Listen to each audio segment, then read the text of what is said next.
Morning সবাইকে। সবাই কেমন আছো? আশা করি ভালো আছো।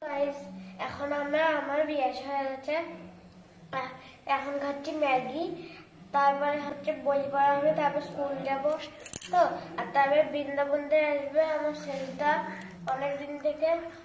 আজকে দুপুরবেলা ছেলেটা আমাকে ডুগডুগি আনবে। তো সকালবেলাতে দিব্যকে দিলাম ম্যাগি স্যুপ, ও এখন বসে বসে ওটা খাচ্ছে, আর আমরা এর ফাঁকে একটু চা বানিয়ে নিলাম আর একটু চা খেয়ে নিলাম। সকালবেলা একটু লাল লাল চা খেতে ভালোই মজা লাগে। তারপরে দিব্যর জন্য করলাম একটা টিফিন, আর ও টিফিন খেয়ে চলে যাবে স্কুলে, তো ওর জন্য করেছি এগ রোল। এটা কিন্তু তেলে ভাজা পরোটা দিয়ে না, এটা রুটি দিয়ে এগ রোল করে দিয়েছি, ও ভালোবাসে খেতে। তো দেখো ভালোই মজা লাগছে মনে হচ্ছে। তো ওর খাওয়া দাওয়া সমস্ত হয়ে গেছে, ওকে স্কুলেও পাঠানো হয়ে গেছে। এখন আমি চলে এসেছি ছাদে, দেখো মা শুয়ে রয়েছে। বন্ধুরা সকালের থেকে আমি কাজ করছি, আর দেখো এখন ছাদে চলে এসেছি, আর আমার শাশুড়ি মা দেখো কি করছে। দিদিমা আর আমার মা এই শুয়ে রয়েছে। শুয়ে রয়েছে কেন? কি করবো, শুয়ে থাকবো না? তো এখন কি শোয়ার টাইম? হ্যাঁ, এখন শোয়ার টাইম, যখন ইচ্ছে তখন শোবো। বাহ, খুব ভালো, এভাবেই চলবে তাহলে। তো এইভাবেই তো চলে আসছে, আমার শাশুড়িরা তো এরকম করেছে। টাইম রান্না হয়েছে, আরও দিতে দেরি হলেই বলে ব্যানটায় তো 4টে ভাত দাও দিনি, আর কখন খাবো, যা হয়েছে তাই দিয়ে দাও। তা তোমার শাশুড়ি এরকম করেছে বলে তুমিও আমার সঙ্গে এরকম করবা? ওরকম না করলে কিছুটা তো করবো।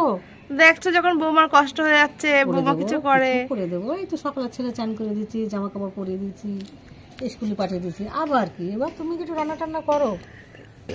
তা এখন অসময় তুমি শুবা কেন? তুমি রান্না বান্না রোদ্দুর পেটটা না দিতে শুয়ে থাকতে ভালো লাগে। অসময় শুবা কেন? তো রান্না বান্না একটু করো, আজকে যাও একটু রান্না করো। আর রান্না আমি করতেই পারবো না। তুমি আজকে না, আমি রান্না করতে পারবো না। কেন রান্না করতে পারবে না? তুমি করো কে গিয়ে, তুমি শুয়ে থাকবা দুপুরবেলা? হ্যাঁ, আমি এখন রোদ্দুর পিঠ টান দিয়ে শুয়ে থাকবো, আর রান্না বান্না করবো, আমার ডাকবো, আর আমি রান্না করবো। হ্যাঁ, বৌমা সারাদিন ধরে কাজকর্ম করবে আর তুমি শুয়ে থাকবা রোদ্দুরে, এটা কি ভালো হবে? তো এটাই তো নিয়ম। কিরকম নিয়ম এটা আবার? এই তো সাবরে শুয়ে থাকবে, শুয়ে বসে থাকবে, আর বৌমা রান্না করে খাওয়াবে, এটা নিয়ম। রান্না করো। আর রান্না আমি করতেই পারবো না। তুমি আজকে রান্না করবে, আমি আজকে ভিডিও বানাবো, হবে? তুমি কিছু বানায় নি, তুমি তো কিছু করে দিয়ে আসো, তারপরে এসে করো। বানাবো ভিডিও, বানাও পরে, তুমি তো রান্নাটা গুছিয়ে দিয়ে আসো। কি রান্নাটা গুছাবো? রান্নাটা গুছাই দিয়ে এসেছি। চিংড়ি মাছ কলা চচ্চড়ি করো, আর পুঁটি মাছ আছে ফ্রিজে, ঝাল করো। আমি রান্না করবো?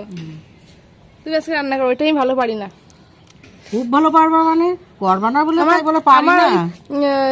কলা চচ্চড়ি করতে গেলে সর্ষে বাটা তিতে হয়ে যাবে, আমি একদমই ভালো পারি না এটা। ঠিক আছে, করবা না তখন মশলা করে গুছিয়ে দিয়ে আসো, আমি রান্নাটা করে নেবো।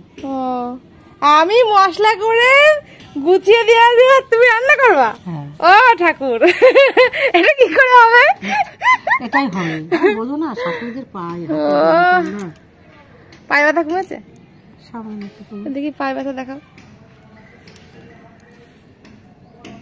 পায়ে ব্যথা তো অনেকটাই কমে গেছে, বেশি নেই তো। পায়ে ব্যথা আছে, একটু কম আছে। তোমার বক্তব্যটা শুনি একটু। এখন বাড়ি যাবে, নাতবর সঙ্গে তো ভালোই ভিডিও বানাচ্ছ, লোকে তো তোমার বলবে দুদিন পরে রাস্তায় বেরোলে, তুমি তো ভালোই ভিডিও বানাচ্ছ নাতবর সঙ্গে। বানাবো না, তোমার নাতবর সঙ্গে আমি তো ভিডিও কার সঙ্গে বানাবো?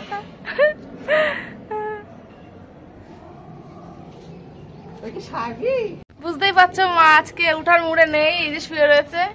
আমার রান্না করতে বলছে, কিন্তু আমিও আজকে রান্না করব না, আজকে মারই বলেছি রান্না করতে। দেখা যাক রান্নাটা কে করে। কে করবে রান্না? আমি করবো, যদি না করবো ঠিক আছে, মাই করবে, আমি গুছিয়ে গাছিয়ে দেবো সব। নাহলে আমিও আজকে ভিডিও কিছু বানাতে পারবো না, কিছু করার নেই, আজকে মারই করতে হবে। যেহেতু আমাদেরই কাজের লোক টোক নেই, সব আমাদেরই করতে হয়, তাই খুব অসুবিধা হয়ে যায়।